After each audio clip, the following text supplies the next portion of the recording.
दोस्तों, अभी तक हमने साइकोलॉजी में बहुत सारे सिद्धांतों की चर्चा की और उन सिद्धांतों में सबसे प्रमुख सिद्धांत हमारे जो संबंधित थे वो थे विकास से संबंधित। और विकास से संबंधित हमने अपनी ये जो कहानी शुरू की थी ये अभी तक अधूरी कहानी है, क्योंकि कुछ सिद्धांतों का अध्ययन ही हम अभी तक कर पाए हैं।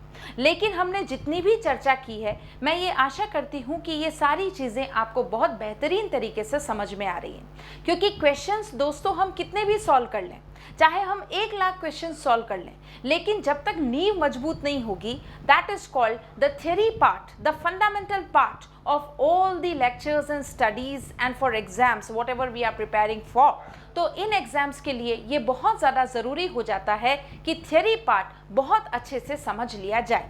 और समझने का सबसे ज़्यादा इम्पॉर्टेंट पार्ट जो है वो साइकोलॉजी वाले सब्जेक्ट में देखने को मिलता है, क्योंकि साइकोलॉजी में जिस तरह के प्रश्न आ रहे हैं उन प्रश्नों की प्रकृति जो है वो पूर्णतया आधारित है किस पर? समझने पर। तो यहाँ पर अभी तक हमने सिगमंड फ्रायड का सिद्धांत समझा, हमने ब्रॉन फैन बैनर का सिद्धांत समझा, हमने इरिक इरिक्सन का सिद्धांत समझा। और इन सभी सिद्धांतों में जो हमने चर्चा की है उसमें आपके लिए एक होमवर्क भी है। आप मुझे कमेंट बॉक्स में बताएंगे कि इन तीनों सिद्धांतों में आपको क्या डिफरेंस नजर आया, आपको ऐसा क्या भेद नजर आया जो इन तीनों सिद्धांतों को अलग करता है। जैसे कि हमने इरिक इरिक्सन का सिद्धांत देखा, हमने सिगमंड फ्रायड का सिद्धांत देखा, हमने ब्रॉन फैन बैनर का सिद्धांत देखा। इन तीनों ही सिद्धांतों में आपको क्या ऐसी चीज लग रही है जो एक दूसरे से इन सिद्धांतों को अलग करती है? सही आ रहा है? तो ये तीनों सिद्धांत जो हमने सीखे हैं ये आपके होमवर्क का पार्ट है, और आप मुझे कमेंट बॉक्स में बताएंगे कि इन तीनों सिद्धांतों में डिफरेंस क्या है। पहले सिद्धांत में क्या बताया गया, दूसरे में क्या बताया गया और तीसरे में क्या बताया गया, ये आपको नहीं बताना है। तो आपको बताना क्या है? आपको बताना है कि इन तीनों प्रिंसिपल्स में हाउ यू कैन डिफरेंशिएट, आप इनका विभेदीकरण, इनका क्लासिफिकेशन कैसे कर पाते हैं। अगर आप इन सिद्धांतों में क्लासिफिकेशन करने में अपने आप को समर्थ पाते हैं, दैट मीन्स आपने इन सिद्धांतों को समझ लिया है। और अगर आप इनका डिफरेंशिएशन नहीं कर पा रहे हैं, that means there is some loophole. ये लूप होल कहीं ना कहीं आपकी कमी रह रही है इन लेक्चर्स को समझने में। तो वापस से ये लेक्चर्स ओपन करें, इन वीडियो पर गौर फरमाएं और इनको देखें, समझने की कोशिश करें, और फिर एक चार्ट बनाएं अपनी कॉपी में और लिखने की कोशिश करें कि इन तीनों सिद्धांतों में क्या डिफरेंस है। हमने फिक्सेशन भी सीखा, हमने बहुत सारी ऐसी चीज़ें सीखी, हमने इंस्टिंक्ट के बारे में एक नई परिभाषा सीखी। और ये सारी के सारी जो मैं आपको व्याख्या कर रही हूँ, ये सारा इंटरप्रिटेशन जो है ये सिंप्लीफाइड मैनर है बुक्स का। क्योंकि दोस्तों हमें रीड के एग्जाम में कोई भी लिखित में आंसर नहीं लिखना है, हमारी समझ विकसित हो जानी चाहिए और हमें क्वेश्चन का आंसर आना चाहिए। It is not the subjective exam in which you have to write the answers, you have to simply jump to the answer if you have completed the part that is called comprehension, that is called to understand the theories। तो यहाँ पर इसी समझ के कारवां को आगे बढ़ाते हुए आज हम एक नया सिद्धांत देखने वाले हैं, और उस सिद्धांत का नाम है परिपक्वता का सिद्धांत, मैच्योरेशन थ्योरी। देखिए सारे के सारे सिद्धांत में मनोसामाजिक सिद्धांत हुआ, पारिस्थितिकी सिद्धांत हुआ, इन सारे सिद्धांतों में आपको साफ साफ नजर आ रहा होगा कि हम केवल वही सिद्धांत कर रहे हैं जो हमारे टॉपिक और सिलेबस में है। और हमारे सिलेबस में अगर वृद्धि और विकास और बाल विकास जैसे शब्द अगर हेडिंग में दे रखे हैं तो ये बहुत ज़रूरी है कि हम इन सिद्धांतों को अच्छे से समझें। तो यहाँ पर इस विकास के सिद्धांत में मनोवैज्ञानिकों की चर्चा करते हुए आगे देखते हैं कि एक मनोवैज्ञानिक और है जिसने क्या बताया है, विकास से संबंधित अपना एक सहयोग दिया है, समर्पण भाव से सहयोग दिया है, और उसका नाम है अर्नोल्ड गैसल। तो चलो शुरू करते हैं अंताक्षरी लेकर हरि का नाम। तो आइए देखते हैं इस टॉपिक में हमें क्या क्या करना है। तो the name of the scientist is Arnold Gesell, बड़ा सा लिख लेंगे इसको बोल्ड लेटर्स में, अर्नोल्ड गैसल। और कभी कभी आपसे ये भी क्वेश्चन पूछ लिया जाता है कि गैसल के सिद्धांत का नाम बताइए। इसका सिद्धांत में कुछ भी आपसे नहीं पूछा है, सिंपली ये पूछा जा रहा है कि इसके सिद्धांत का नाम क्या है, और हम उसमें फिर से टिकटॉक करने लगते हैं, अकड़ बकड़ करने लगते हैं, बिकॉज हमने हो सकता है इस सिद्धांत देने वाले व्यक्ति का नाम ही कभी नहीं सुना हो। तो यहाँ पर सीख लेते हैं कि वृद्धि और विकास से संबंधित ये अर्नोल्ड गैसल क्या कहते हैं। सबसे पहले तो इनके सिद्धांत का नाम देखते हैं। इनके सिद्धांत का नाम क्या है? मैंने अभी बताया, maturation theory, right? Maturation theory. The name of the principle given by Arnold Geisel is maturation theory. Madam Hindi में भी बताओ, तो हिंदी में ले चलते हैं आपको। तो यहाँ पर हिंदी में इसके सिद्धांत का नाम होगा परिपक्वता का सिद्धांत। ठीक है, परिपक्वता का सिद्धांत किसने दिया? तो अर्नोल्ड गैसल ने दिया। एक बात तो ये कंप्लीट हुई, इसके सिद्धांत का नाम हमें समझ में आया। अब हमें नेक्स्ट पॉइंट क्या करना है? ये जो सिद्धांत इन्होंने दिया और इनकी जो चर्चा की जाती है, उससे संबंधित जो नेक्स्ट पॉइंट आपको याद रखना है, वो नेक्स्ट पॉइंट कुछ इस तरह से है, जिसको हम कहते हैं परिपक्वता का सिद्धांत। उसमें दी वेरी फर्स्ट पॉइंट, ये तो थियरी का नाम हो गया maturation theory, Arnold गैसल। Matthew Arnold English में भी हैं, इसलिए उनका नाम स्लिप ऑफ टंग हो गया।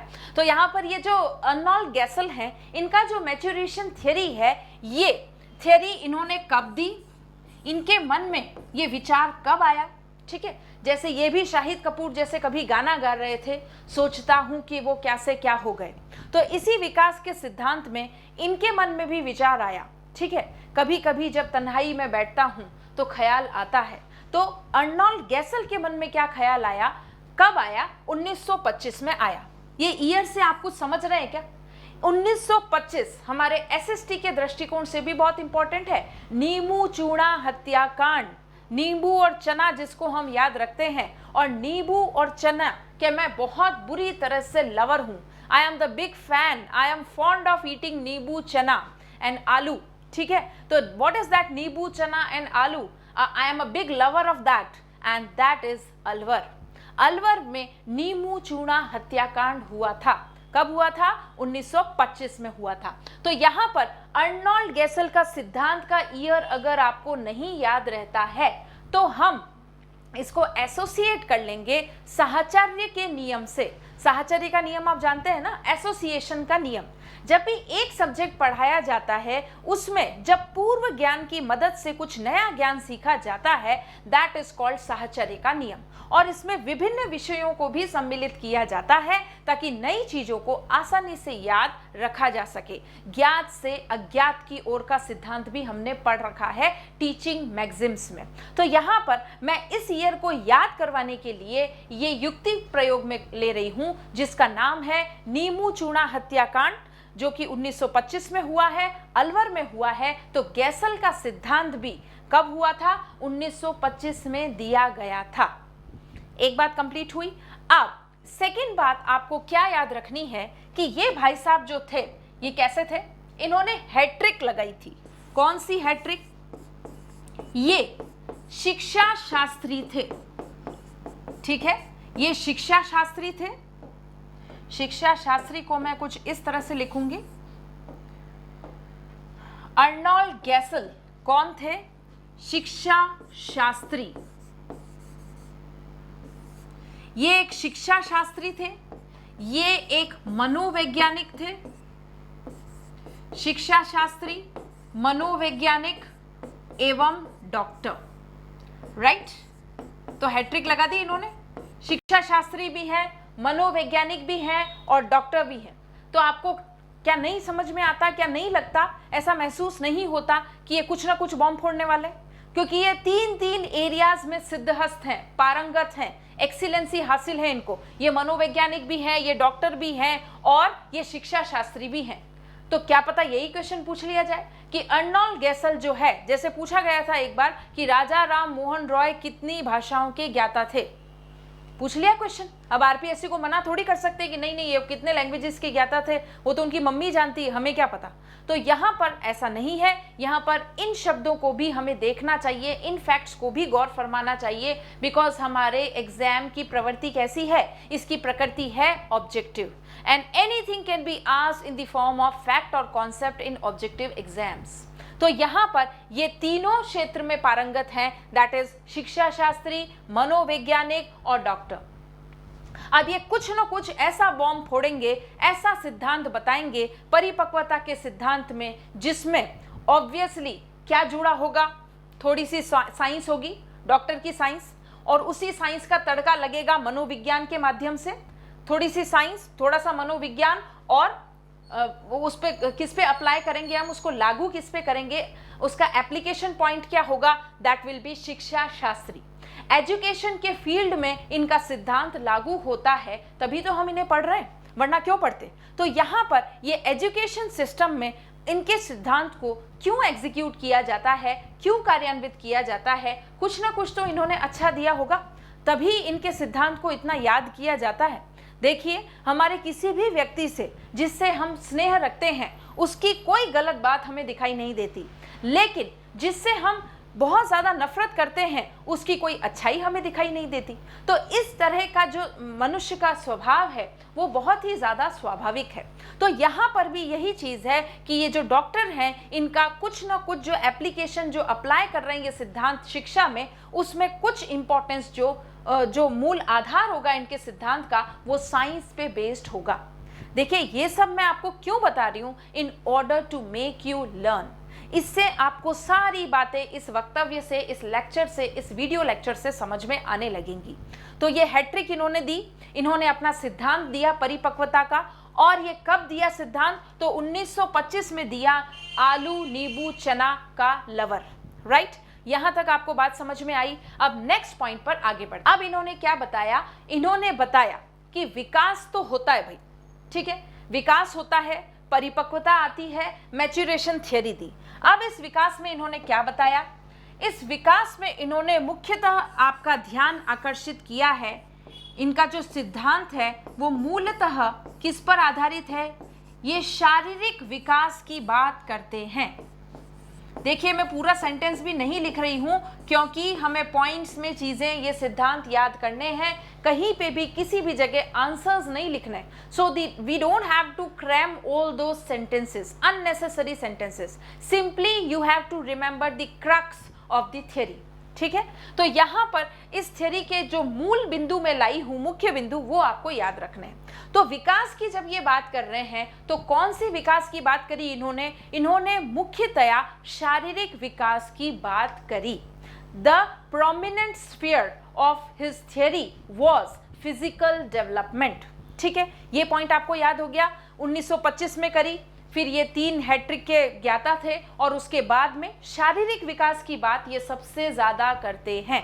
अब शारीरिक विकास की बात कर रहे हैं, आप समझ जाइए, और ये डॉक्टर हैं, तो साइंस तो कहीं ना कहीं आनी ही है। तो इनके सिद्धांत में भी हमें थोड़ा सा साइंस का तड़का देखना पड़ेगा। तो शारीरिक विकास में जो नेक्स्ट पॉइंट आपको याद रखना है, वो क्या याद रखना है, I am writing over here, जो नेक्स्ट पॉइंट आपको याद रखना है। तो हम बात कर रहे थे शारीरिक विकास की। शारीरिक विकास में उन्होंने एक पंक्ति और जोड़ी, वो बिंदु अगर आप लिखना चाहते हैं तो लिख लीजिए कि प्रत्येक बालक समान अवस्थाओं से गुजरता है। प्रत्येक बालक जो है वो समान अवस्थाओं से गुजरता है। The stages, the phases are the same. प्रत्येक बालक समान अवस्थाओं से गुजरता है, कोई नई बात नहीं है। जो भी छोटा बालक होगा वो वैसे ही करेगा, जब वो बड़ा हो जाएगा तो उसके स्वभाव में वैसे ही परिवर्तन आएगा। Everything is the same, each and every phase of the life of a person is same. जितने भी मनुष्य हैं उनके लिए जितनी जितनी अवस्थाएं आती हैं, उन अवस्थाओं में ये थोड़ी है कि वो अलग अलग अवस्थाओं में कभी सांप बन जाते हैं, कभी चोर बन जाते हैं, कभी मोर बन जाते हैं, ऐसा नहीं। सभी के लिए जो ये अवस्थाएं हैं ये समान है। समान अवस्थाओं से सभी लोगों को गुजरना पड़ता है। करियर के वक्त में उनको करियर बनाना पड़ता है, बचपने में उनको संघर्ष करना पड़ता है कि सेरेलैक कैसे खाया जाए, दांत नहीं आए हैं, पैम्पर्स कैसे लगाए जाएं। तो ये हर अवस्था की अपनी अपनी परेशानी होती है और सभी को इन सभी अवस्थाओं से गुजरना पड़ता है। ये किसने बताया? अर्नोल्ड गैसल ने बताया। कौन से सिद्धांत में बताया? परिपक्वता के सिद्धांत में बताया कि भाई सभी को सभी लेवल से गुजरना पड़ता है। Each and everybody has to pass through the phases which is very common। ठीक है, तो अब इन कॉमन फेजेस में अनकॉमन बात क्या होगी? वो अनकॉमन बात ये होगी कि ये जो समान अवस्थाओं से गुजर रहे हैं, इसमें प्रत्येक बालक की विशिष्ट गति होती है। समान अवस्थाओं से गुजरने में प्रत्येक बालक की एक विशिष्ट गति होती है, स्पेसिफिक स्पीड होती है। ऐसा नहीं है कि इन अवस्थाओं से गुजरने में जो स्पीड होगी, जो रेट होगी, जो दर होगी व्यक्ति की, वो सभी की दर समान होती है। जी नहीं, ऐसा बिल्कुल भी नहीं है। तो अर्नोल्ड गैसल के सिद्धांत में अगर आपको पूछ लिया जाए कि ये जो समान अवस्थाएं हैं, इसमें गुजरने की हर व्यक्तियों की जो गति है वो भी समान होती है, असत्य कथन छांटिए, तो इसमें आप बताएंगे कि नहीं, अवस्थाएं तो समान होती हैं लेकिन गति जो है वो हर बालक की विशिष्ट गति होती है। They have their own particular pace. हम कहते हैं ना पेस बॉलर है ये, तो सबका अपना अपना विशिष्ट गति होती है, एक पर्टिकुलर पेस होता है, उस पेस के अकॉर्डिंग ये इन अवस्थाओं से गुजरते हैं। जैसे आपने देखा है कि हिमा दास बहुत अच्छी रेसिंग करती हैं, बहुत अच्छी धाविका हैं, लेकिन जब रेस स्टार्ट होने वाली होती है उससे पहले सभी के सभी जो प्रतिद्वंदी हैं उनको समान अवस्थाओं से गुजरना है। सही बात है कि नहीं? सीटी बजने से पहले, विसल लगने से पहले ये सारे लोग सेम पोजीशन पर हैं, समान अवस्था में हैं। They have to run, but after the whistle is blown, जब सीटी बजा दी जाती है और नंबरिंग कर दी जाती है, गेट सेट 1 2 3, और उसके बाद जो ये धाविकाएं दौड़ेंगी तो ये कैसे दौड़ेंगी? अपनी विशिष्ट गति से दौड़ेंगी। कोई धाविका पीछे रह जाएगी, कोई सेंटर में, कोई फर्स्ट आ जाएगी, कोई थर्ड आएगी। तो इन सब का अपना अपना दौड़ने की स्पीड थी कि नहीं? पहले जब इन्होंने स्टार्ट किया था तो सेम टाइम पे स्टार्ट किया था, सभी ने 9 बजे ही रेडी होके बिल्कुल शार्प 9 o'clock जो था वो अपनी पोजीशन पे आ गई, सारे के सारे जो रेसिंग करने में पार्टिसिपेट कर रहे थे। लेकिन 9 बजे के बाद जब वो दौड़े, जितने भी कंपटीटर्स दौड़े, तो उनके दौड़ने की क्या एक विशिष्ट गति नहीं होगी? क्या वो व्यक्तिगत रूप पर निर्भर नहीं करती होगी? क्या उनकी परिपक्वता और विकास पर निर्भर नहीं करती होगी? बिल्कुल निर्भर करती होगी। हम देखते हैं कि एथलीट में भी कुछ गिने चुने नाम ही हमको याद हैं, स्पोर्ट्समैन में भी कुछ गिने चुने नाम ही हमको याद हैं। ऐसा क्यों? क्योंकि स्पोर्ट्समैन तो काफ़ी जने होते हैं, लेकिन कुछ जने जो हैं वो मिसाल कायम कर देते हैं। जैसी मिसाल अभी क्रिस्टियानो रोनाल्डो ने कायम की है कि कोका कोला की बोतल को हटाकर उन्होंने एम्फसाइज किया, इंसिस्ट किया कि पानी पिया जाए rather than Coca Cola bottles. ठीक है, ये कोका कोला की बॉटल्स को उन्होंने दरकिनार कर दिया और एम्फसाइज किया पानी पीने पर, which is more healthy and kicking away not only the football but also 3,100 crore of rupees। तो यहाँ पर क्या था? इनकी अपनी खुद की एक विशिष्ट गति है। They have their particular development, विकास। और ये गति किससे आएगी? जिसका सबसे ज़्यादा विकास होगा, जो सबसे ज़्यादा हेल्दी है, उसकी जो गति है वो ज़्यादा होगी कि नहीं? बिल्कुल होगी। तो यहाँ पर इन धाविकाओं की एक पर्टिकुलर खुद की अपनी एक विशिष्ट गति है। वैसे ही बालक के विकास में अवस्थाएं तो समान होती हैं, लेकिन गति जो है वो विशिष्ट गति होती है। अलग अलग बालक की जो स्पीड है, जो पेस है, वो अलग अलग होगा। और इन्होंने मुख्यतया शारीरिक विकास की बात की। तो यहाँ तक के पॉइंट आपको समझ में आए। आगे बढ़ते हैं कि अर्नोल्ड गैसल के बारे में हमें और कौन सी चीज़ें जाननी है। तो यहाँ तक हमारा पॉइंट था 4th पॉइंट। अब हम देखते हैं 5th पॉइंट। इन्होंने बताया कि ये जो विकास है इसमें कुछ आंतरिक कारक जो हैं, विकास में आंतरिक कारक कुछ आंतरिक कारक होते हैं। विकास किस पर निर्भर करते हैं? आंतरिक कारकों पर निर्भर करते हैं। There are some internal factors which are responsible for the development. ये आंतरिक कारक के फलस्वरूप ही विकास हो पाता है। तो विकास के लिए इंपॉर्टेंट क्या है? आंतरिक कारक जो है वो महत्वपूर्ण है। और इन्हीं आंतरिक कारकों में सबसे इंपॉर्टेंट कौन है? जीन्स। मैंने बताया था कि जीन्स जो है वो मुख्य कार्यपालक होता है, वास्तविक कार्यपालक होता है हमारी अनुवांशिकता का। तो यहाँ पर भी ये डॉक्टर है तो इन्होंने यही चीज वापस रिपीट करी, that there are some internal factors which are responsible for development. एक बात ये, और ये जो फैक्टर्स हैं उसमें सबसे ज्यादा इंपॉर्टेंट क्या है? जीन्स। तो ये बात आपको याद रखनी है कि आंतरिक कारकों में जीन्स ही उत्तरदायी है। किसके लिए? विकास के लिए। अभी हमने देखा विशिष्ट गति से बालक उस अवस्था में आगे जाते हैं, और विकास में कौन कौन उत्तरदायी होता है? तो बहुत सारे आंतरिक कारक उत्तरदायी होते हैं, जिन आंतरिक कारकों में सबसे ज्यादा महत्वपूर्ण है जीन्स। ये जो जीन्स की वजह से जो विकास हो रहा है बालक का, इसी को अर्नोल्ड गैसल ने क्या कहा? परिपक्वता कहा। इसी बात को अर्नोल्ड गैसल ने मैच्योरेशन थ्योरी कहा। क्या मैच्योरेशन थ्योरी? कि आंतरिक कारकों में जीन्स सबसे महत्वपूर्ण है, जिसके माध्यम से बालक का विकास सर्वोत्तम होता है, सर्वाधिक होता है, और इसी को हमने परिपक्वता नाम दिया। अब हमने अभी एक बात सीखी थी कि सभी बालक विशिष्ट गति से सीखते हैं। ठीक है, सभी बालक विशिष्ट गति से सीखते हैं।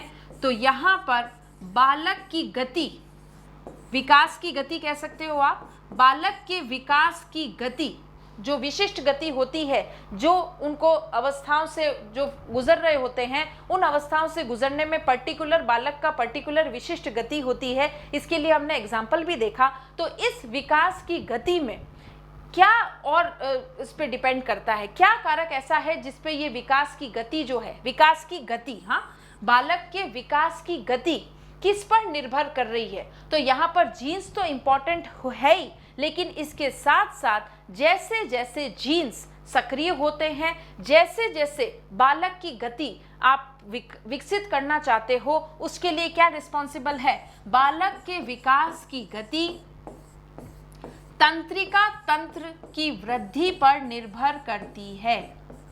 ये पॉइंट इनकी पूरी थ्योरी का सार है, निष्कर्ष है। बालक की क्या चीज? बालक के विकास की गति, इसको मैं अलग कलर से अंडरलाइन कर देती हूं ताकि आपको याद रहे। बालक के विकास की जो गति है, ठीक है, वो किस पर निर्भर करेगी? तंत्रिका तंत्र की वृद्धि पर निर्भर करेगी। As soon as the spines and spinal cord is developing, in the same manner the rate of speed of the development will increase. जैसे जैसे तंत्रिका तंत्र की वृद्धि होगी, तंत्रिका तंत्र विकसित होगा, वैसे वैसे बालक की गति में भी क्या आएगा? सुधार आएगा, विकास आएगा। समझ में आ रहा है? तो इनके पूरे सिद्धांत का निष्कर्ष हमें इस लाइन में दिखाई देता है, क्योंकि ये डॉक्टर है, मैंने पहले ही बताया था। तो डॉक्टर होने की वजह से ये साइंस का तड़का जरूर लगाएंगे।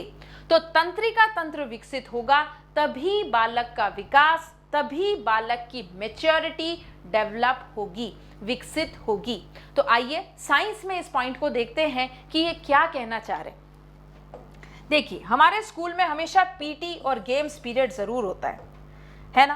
पीटी और गेम्स पीरियड के अलावा भी हमें बताया जाता है, बार बार ऑर्डर्स दिए जाते हैं दैट व्हाट, सिट स्ट्रेट, हमें हमेशा इरेक्ट बॉडी में बैठना चाहिए। और जो भी योगीज होते हैं उनको आपने देखा कि वो साधना करते हैं तो उनकी बॉडी एकदम इरेक्ट होती है। अब हमने देखा कि जीव का, चलो विकास की बात करते हैं। जीव का जो विकास हुआ है, ठीक है, इसमें कई जीव जंतु पहले दिखते हैं, दैट इज कॉल्ड इनवर्टिब्रेट्स, ठीक है। और हमारा जो विकास हुआ है, तो हमारी जो रीढ़ की हड्डी है वो पूरी तरह से विकसित है। सही बात है कि नहीं? रीढ़ की हड्डी हमारी पूरी तरह से विकसित है। जबकि हम देखेंगे कि बाकी रेप्टाइल्स और जीव जंतु जो हैं, जिनकी रीढ़ की हड्डी पूरी विकसित नहीं है, तो वो क्या करते हैं? अभी तक जमीन पर रेंग ही रहे हैं, उनका विकास नहीं हुआ। लेकिन हमारा विकास इवोल्यूशन किस बेस पर हुआ है? डिपेंडिंग ऑन द रीढ़ की हड्डी। अब ये रीढ़ की हड्डी, हमारी जो स्पाइन है, ये स्पाइन हम कहते हैं ना, ये तो मेरे बैकबोन है सफलता का, तो ये बैकबोन सफलता का क्या है साइंस में? That is called spine, spinal cord. और ये स्पाइनल कॉर्ड किसके लिए रिस्पॉन्सिबल है? स्पाइनल कॉर्ड, ये जो वर्टिब्रेट्स है, ये ह्यूमन बीइंग में पूरी तरह से विकसित है। Vertebrates are those living beings in which the system is completely developed. पूरी तरह से प्रक्रिया का विकास हो चुका है, रीढ़ की हड्डी विकसित हो चुकी है, उसको हमने कहा वर्टिब्रेट्स। और जो जीव जंतु ऐसे हैं जिनमें वर्टिब्रेट्स का विकास नहीं हुआ, मतलब उनका खुद का विकास भी अवरुद्ध हो गया। तो वर्टिब्रेट, रीढ़ की हड्डी ये हुई। अब ये जो रीढ़ की हड्डी होती है इंसानों में, जो बैकबोन होती है, जो स्पाइन होती है, उसका फंक्शन क्या होता है? स्पाइन का फंक्शन होता है, रीढ़ की हड्डी का फंक्शन होता है माइंड को मैसेज पहुंचाना, जिसको साइंस में हम इम्पल्स कहते हैं। ठीक है, संदेश पहुंचाने का काम हमारी बाहरी संसार में जो भी अनुभूतियां हमको हो रही हैं, जो संवेदना हमको हो रही है, जो फील हमको हो रहा है, वो स्पाइन से, ठीक है, स्पाइन से न्यूरॉन सिस्टम तक जाएगा, दैट इज माइंड। तो मस्तिष्क तक ये मैसेज पहुंचाने का काम, संवेदनाओं का मैसेज पहुंचाने का काम कौन करता है? स्पाइन करता है। ठीक है, तो यहां पर जब रीढ़ की हड्डी विकसित होगी तो ज्यादा से ज्यादा अच्छे संदेश मस्तिष्क तक पहुंच पाएंगे। आप ये बात मानते हैं कि नहीं मानते? अगर रीढ़ की हड्डी विकसित है तो मस्तिष्क में ज्यादा से ज्यादा मैसेजेस पहुंच पाएंगे कि नहीं पहुंच पाएंगे? बिल्कुल पहुंच पाएंगे। तो यहां पर ये संदेश वाहक जो डाकिया है, ये है स्पाइन, रीढ़ की हड्डी। हम इसको 10th क्लास तक पढ़ते भी हैं, अच्छा सा डायग्राम भी बनाते हैं, dendrites and axons and all. तो यहाँ पर ये जो स्पाइन है, ये मैसेज पहुंचाने का काम कर रहा है माइंड को। इसी वजह से जो स्टूडेंट्स हैं उनको कहा जाता है that every time whenever you study sit erect. Why they are called such, कि सीधे बैठ के पढ़ाई करो, लेट कर पढ़ाई मत करो। बिकॉज जब स्पाइन इरेक्ट रहता है, इसकी संरचना भी कुछ ऐसी हुई है, इस तरह से इसकी संरचना है। ठीक है, तो यहाँ पर जो आयोडेक्स का ऐड आता है उसमें बताते हैं एक्सरे वाला फोटो कि यहाँ पर किसी लेडी को दर्द हो रहा है, तो जो दर्द हो रहा है उसमें पूरी स्पाइन का एक्सरे वाला पिक आपको बताया जाता है। तो यहाँ पर ये जो स्पाइन है, इसकी मूलभूत संरचना में ये बिल्कुल सीधा है, इरेक्ट है। तो इसी वजह से कहा जाता है कि जब आपका स्पाइन इरेक्ट होगा, when you sit straight, for examples yogis and students, तो ये जब सीधे बैठेंगे तो बहुत सारे मैसेजेस माइंड को पहुंचाए जा सकते हैं। सही बात है कि नहीं? तो यहीं पर अर्नोल्ड गैसल ने भी यही बात बताई कि जैसे जैसे ये आपका तंत्रिका तंत्र, आपका स्पाइनल कॉर्ड की वृद्धि होती है, ये विकसित हो जाता है, वैसे वैसे आपका मस्तिष्क भी जो है वो विकसित हो जाएगा। और जब मस्तिष्क विकसित होगा तो ऐसे व्यक्ति को क्या कहा जा सकता है? परिपक्व कहा जा सकता है, मैच्योर कहा जा सकता है, इंटेलेक्चुअल कहा जा सकता है। आप किसी भी व्यक्ति का कैसे ये मानेंगे कि ये बहुत ज़्यादा इंटेलेक्चुअल हैं, ये बहुत ज़्यादा योगी है, ये बहुत ज़्यादा लर्नेड पर्सनालिटी है? किस हिसाब से कहेंगे? जब उनके माइंड में बहुत अच्छे से विचार आते हैं, जब वो चीज़ों के दृष्टिकोण को बहुत अच्छे से व्याख्या कर पाते हैं, तभी आप कहेंगे ना, हाँ, he is a very intellectual person. और ये इंटेलेक्चुअल पर्सन जिसने अपनी जो स्मृति है वो जो डेवलप की है, जो दृष्टिकोण विकसित किया है, वो किस आधार पर किया है? संसार से मिलने वाली संवेदनाएं पहले स्पाइन में गई, स्पाइन इन संवेदनाओं को महसूस करता है और इसके संदेश मस्तिष्क तक पहुंचाता है। आप देखिए, कभी भी जैसे ऑपरेशंस होते हैं तो उन ऑपरेशंस में रीढ़ की हड्डी में एनेस्थीसिया का इंजेक्शन लगाया जाता है, उसको सुन्न किया जाता है। क्यों? क्योंकि उसको सुन्न करने के बाद कोई भी मैसेज आपके माइंड तक नहीं पहुंचेगा और फिर आपको दर्द की अनुभूति नहीं होती है। ऑपरेशन हो रहा है, इतना सारा खून निकल रहा है, but still you are in not in a awaken condition. आपको दर्द महसूस नहीं हो रहा है, आप बिल्कुल सुन्न वहां पर पड़े हुए हैं। Why? Because the spine is mitigated. Spine में मैसेज पहुंचाने वाले इंपल्स को रोक दिया गया है, इन संवेदनाओं को रोक दिया गया है कि आपके माइंड तक ना पहुंचे और आपके माइंड को ये ना बताएं कि कितना दर्द और कितना खून जो है वो निकल चुका है। तो इस तरह के प्रोसीजर को स्टॉप करने के लिए और ऑपरेशन को सक्सेसफुल करने के लिए स्पाइन में ही हमेशा रीढ़ की हड्डी में इंजेक्शन दिया जाता है, ताकि व्यक्ति को महसूस ही नहीं हो कि उसका जो ऑपरेशन है उसमें उसकी बॉडी कितनी कटी फटी पड़ी हुई है। अगेन वो उनको सिल देते हैं और उसके बाद जब ऑपरेशन पूरा हो जाता है तब वापस अलाउ कर दिया जाता है कि स्पाइन से संवेदनाओं को माइंड तक पहुंचाया जाए। आपको मेरी बात समझ में आ रही है? देखिए, मैं साइंस का तड़का नहीं लगाना चाहती, बट खुद अगर मनोवैज्ञानिक ही डॉक्टर हैं तो ये कुछ ना कुछ साइंस की बात तो आपको बताएंगे। And it is very interesting. Don't consider it as a study, just keep aside that you are going to appear in your exams. आप परीक्षा में अपीयर होने वाले होते हैं, प्रकट होने वाले होते हैं, 1 मिनट के लिए भूल जाइए। लेकिन ये भी तो देखिए कि हमेशा हमें इरेक्ट बैठने के लिए कहा जाता है और योगासन में भी सबसे पहली शर्त है कि आप सीधे बैठें, दैट इज कॉल्ड शंभवी मुद्रा। तो यहाँ पर ये सीधे बैठने का क्या कॉन्सेप्ट है ये आज आपको समझ में आ गया है। अब हम ये समझ गए हैं कि स्पाइन जो है संदेशवाहक है और ये संदेशवाहक मस्तिष्क तक सारे संदेशों को पहुंचाती है, प्रेषित करती है, to transfer the messages to the brain. और यही चीज अर्नोल्ड गैसल ने बताया है कि बालक के तंत्रिका तंत्र में जैसे जैसे वृद्धि होगी उसके विकास में भी वैसे वैसे वृद्धि होगी। ठीक है, यहां तक आपको बात समझ में आई कि नहीं? अब इस वर्टिब्रेट्स और इनवर्टिब्रेट्स को आप भूल सकते हैं, लेकिन don't forget this term which we have discussed in the class, that is called the correlation between spine and mind, the correlation between मेरु, रज्जु और मस्तिष्क। ठीक है, तो यहाँ पर स्पाइनल कॉर्ड की ये इंपॉर्टेंस है कि ये संवेदनाओं को मस्तिष्क तक पहुंचाता है। यही चीज मैथ्यू अर्नल्ड ने कही कि ये विशिष्ट गति से जो सीख रहे हैं इसमें जैसे जैसे बालक की विशिष्ट गति कैसे इम्प्रोवाइज होगी, कैसे उसमें सुधार आएगा, तंत्रिका तंत्र की वृद्धि से ही सुधार आएगा। तो परिपक्वता की ये परिभाषा अर्नोल्ड गैसल ने दी है कि जैसे जैसे तंत्रिका तंत्र में वृद्धि होती है मस्तिष्क का विकास होता है, मस्तिष्क के विकास से व्यवहार में परिवर्तन होता है और व्यवहार में परिवर्तन को ही हमने बता दिया, परिलक्षित हो गया व्यवहार में परिवर्तन से कि हम अब परिपक्व हो चुके हैं। तो इस तरह से ये टेबल याद करने की आपको ज़रूरत नहीं है। ये ऐसे ही मैंने एक डायग्राम बनाया है, रफ डायग्राम, एक टेबल बनाया है कि तंत्रिका तंत्र में वृद्धि, फिर मस्तिष्क का विकास होगा, मस्तिष्क के विकास से व्यवहार में परिवर्तन और व्यवहार के परिवर्तन से परिलक्षित होने लग जाता है क्या? परिपक्वता वाला फैक्टर, परिपक्वता वाला कारक। तो ये अर्नोल्ड गैसल की सबसे मुख्य बात थी, तंत्रिका तंत्र में वृद्धि। अब नेक्स्ट पॉइंट इसमें हम देख रहे हैं और वो नेक्स्ट पॉइंट क्या होगा? तो नेक्स्ट पॉइंट में आप देखिए कि तंत्रिका तंत्र में वृद्धि के साथ इन्होंने क्या बताया कि बालक चलना, बैठना, दौड़ना ये सब कैसे सीखेगा? चलना, बैठना, दौड़ना, ये सारी चीजें जो हो रही हैं ये किस पे डिपेंड करती हैं? जैसे जैसे तंत्रिका तंत्र का विकास होगा वैसे वैसे बच्चा जो है वो अपने आप को विकसित करता जाएगा, उसका विकास होता जाएगा, परिपक्वता आती जाएगी।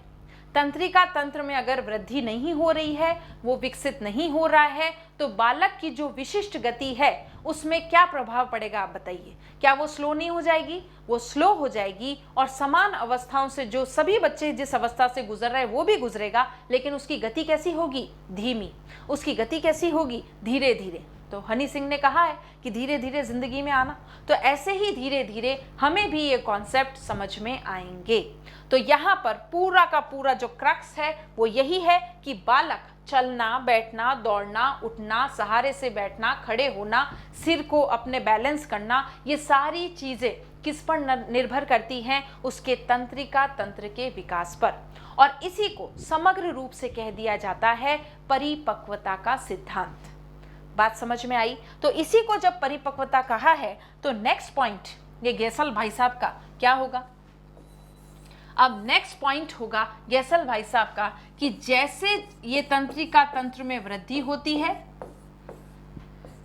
तो जैसे जैसे ये तंत्रिका तंत्र में वृद्धि होगी परिपक्वता तो ऑटोमेटिकली आएगी। अगर तंत्रिका तंत्र में वृद्धि नहीं हुई है, मस्तिष्क को प्रॉपर संदेश नहीं पहुंचे हैं, प्रॉपर प्रेषित नहीं हुआ है कार्यक्रम, तो होगा क्या? तो यहाँ पर विकास जो है वो अवरुद्ध हो जाएगा, वो बाधित हो जाएगा। यही बात बोली। अब अर्नोल्ड गैसल ने क्या करा कि विकासात्मक कार्यक्रम का विरोध किया है। अर्नोल्ड गैसल ने बालक के विकासात्मक कार्यक्रम का विरोध किया है। विकासात्मक कार्यक्रम का विरोध किया है, ये बात कुछ समझ में नहीं आई भाई, कि बालक के विकासात्मक कार्यक्रम का विरोध किया है और ये बताया कि बालक के तंत्रिका तंत्र, ये तांत्रिक बाबा की बात नहीं हो रही है, मेरु रज्जु की बात हो रही है, कि बालक के तंत्रिका तंत्र के विकसित हो जाने पर, बालक के तंत्रिका तंत्र के विकसित हो जाने पर बालक सभी चीजों को वह स्वयं ही चीजों को सीख लेता है। वह स्वयं ही चीजों को सीख लेता है। जब उसका तंत्रिका तंत्र विकसित हो जाएगा तो वो चीजों को सीख लेगा। विकासात्मक कार्यक्रम का विरोध किया, ये बात मुझे कुछ खास समझ में नहीं आई। ठीक है, तो अब दया को बुलाना पड़ेगा और वही देखेगा, क्योंकि सर उसके बोल रहे हैं दया कुछ तो है, तो जो कुछ तो है वाला फैक्टर है वो हमें समाधान करना होगा। तो यहाँ पर ये किस विकासात्मक कार्यक्रम का विरोध कर रहे हैं? ये बता रहे हैं कि जो बच्चे जिनमें तंत्रिका तंत्र की वृद्धि नहीं हुई है, विकसित नहीं हुआ है, वो उस अवस्था के लायक नहीं है, लेकिन फिर भी उसके आगे वाली अवस्था में हम बच्चे को धकेल देते हैं। जैसे कि 3rd क्लास में कोई बच्चा फर्स्ट आया है, 4th क्लास में बच्चा फर्स्ट आया, 5th क्लास में बच्चे ने गोल्ड मेडल जीत लिया, तो अब क्या किया जा रहा है? उसको क्लासेस जंप करा दी जा रही है और सीधे 5th क्लास से बच्चा आ गया 9th क्लास में। तो इस तरह के विकासात्मक कार्यक्रम का किसने विरोध किया है? अर्नोल्ड गैसल ने विरोध किया है। तो हमारे लिए क्या बन गया? ये प्रश्न बन गया। ठीक है, तो हमारे यहाँ पर ये पास्ता नहीं बनाए, प्रश्न बनाए। क्या प्रश्न बना है कि किसने विकासात्मक कार्यक्रमों का पुरजोर विरोध किया और बताया कि बच्चे का तंत्रिका तंत्र जो है वो धीरे धीरे विकसित होता है, उसी के अनुसार बच्चा जैसे ही तंत्रिका तंत्र विकसित होने लगता है उस अवस्था का कार्य वो स्वयं ही कर लेगा। आपको इसमें बाह्य हस्तक्षेप करने की जरूरत नहीं है।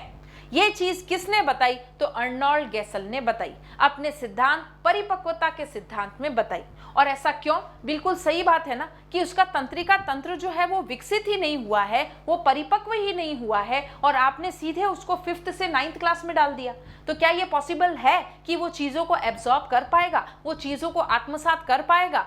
बिल्कुल नहीं। यहाँ पर अब उसकी जो अभिप्रेरणा है वो धीरे धीरे क्षीण होने लगेगी। क्यों? क्योंकि 9th क्लास में जो उसको प्लेस किया गया है उसमें सारे बच्चे उससे बड़े हैं और वो उम्र में उससे छोटा है, उसका तंत्रिका तंत्र में अभी इतनी वृद्धि नहीं हुई है, तो वो चीज़ों को कम समझ पाएगा। बड़े बच्चे चीज़ों को ज़्यादा जल्दी समझ पा रहे हैं, वो ज़्यादा अच्छा बेहतरीन प्रदर्शन कर पा रहे हैं, और वो बच्चा जो है वो इस कंपटीशन में पिछड़ जाएगा। उससे ये लगेगा ही नहीं कि मेरे तंत्रिका तंत्र में अभी विकास नहीं हुआ है इसलिए मैं नहीं कर पा रहा हूँ, और वो तो ये सोचेगा कि देखिए मेरे माँ बाप ने इतनी अपेक्षाएं करके मुझे 5th क्लास से 9th क्लास में जंप करा दिया और मैं इस कंपटीशन में फेल सिद्ध हो गया। अब वो बच्चा जो है वो डफर बन जाएगा। क्यों? क्योंकि बाकी दूसरे बच्चे उससे उम्र में कहीं बड़े हैं, उनका तंत्रिका तंत्र जो है वो विकसित है, इस वजह से उनकी तुलना में ये बच्चा अब पिछड़ जाएगा। इसलिए भूल कर भी पेरेंट्स इस तरह की गलती ना करें।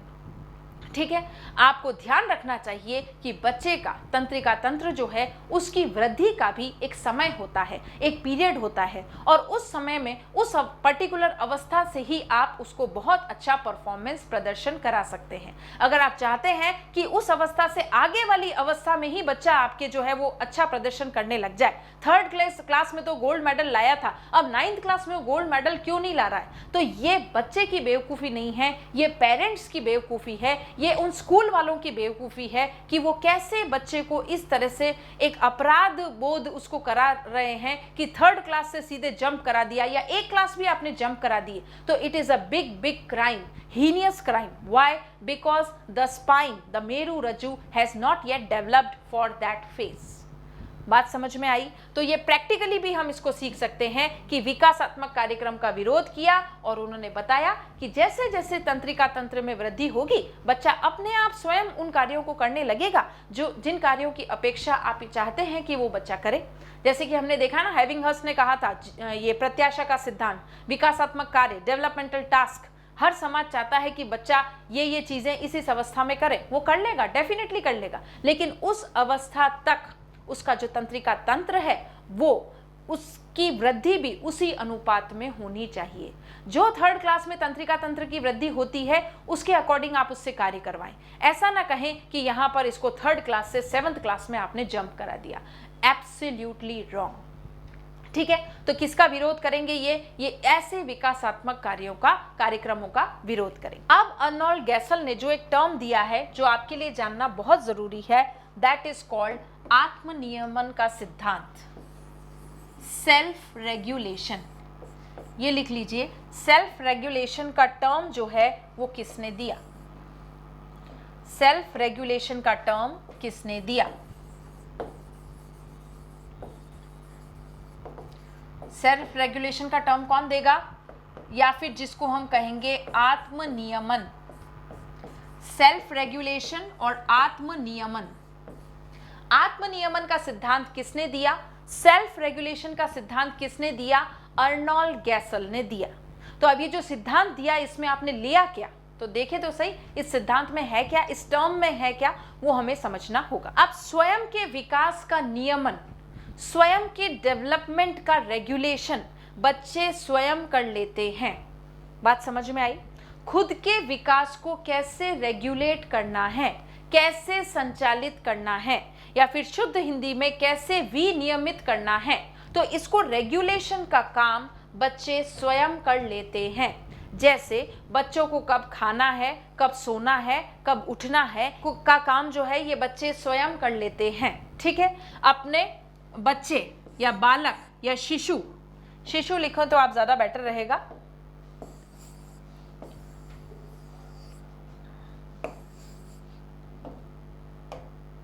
इसमें लिखिएगा सेल्फ रेगुलेशन, अर्नोल्ड गैसल ने जो टर्म दिया है, शिशु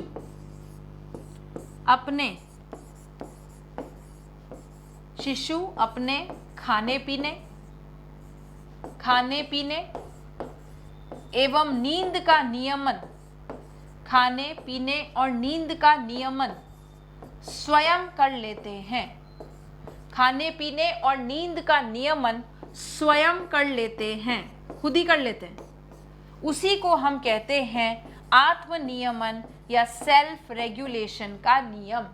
ठीक है, खुद ही रेगुलेट कर लेते अपने विकास से संबंधित। अब हम ये थोड़ी कहेंगे कि बच्चे को चलो बच्चे भूख लग गई आपको, चलो खाना खा लीजिए। अरे उसको जब भूख लगेगी उसको भूख सुबह ही लगती।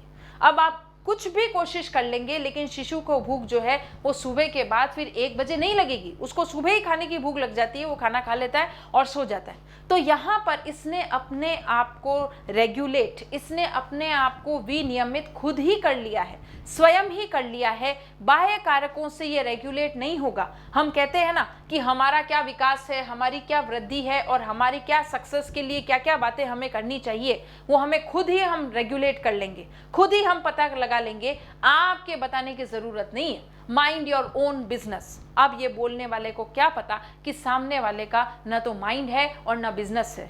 तो how we can say mind your own business? तो यहाँ पर जब ऐसी बात होती है कि बच्चे अपना बिजनेस खुद ही माइंड कर रहे हैं, खुद ही रेगुलेट कर रहे हैं, खुद ही विनियमन कर रहे हैं, उसको हम कहेंगे सेल्फ रेगुलेशन, उसको हम कहेंगे आत्मनियमन, जो कि अर्नोल्ड गैसल ने टर्म दिया है।